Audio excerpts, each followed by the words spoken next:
Son bir vazifem kaldı kardeş. O yüzden seni görmek istedim. Devletim için. Senin için hayatım fedadır ağabey. Ey aslan parçası.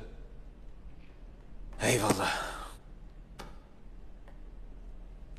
Sultan Alaaddin, Moğol ordusunda savaşan Türklerin ordudan çekilmesi için bana vazife vermiştir kardeşim.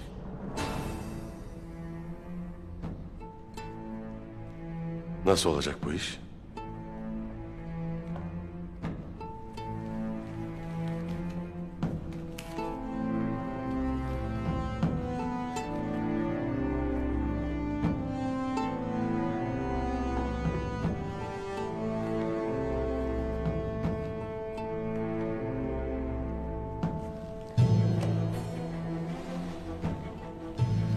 Oğuz Kağan'ın mührü.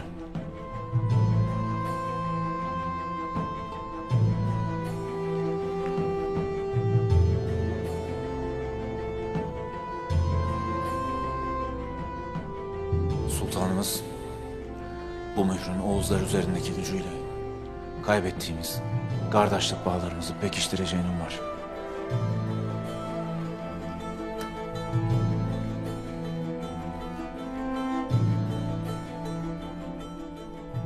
Bunun için ata topraklarına gideceğim. Nasıl bir gücü olacak ki bu mührün? Mühür görünendir kardeşim.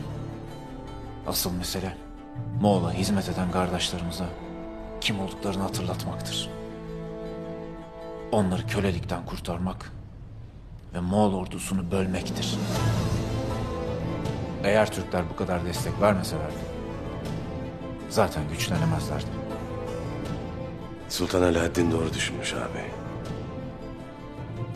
Lakin eğer alemi İslam'ı toparlayamazsak, diğer Müslümanlardan yardım alamazsak, Sultan Alaaddin tek başına hiçbir şey yapamaz. İnşallah o gün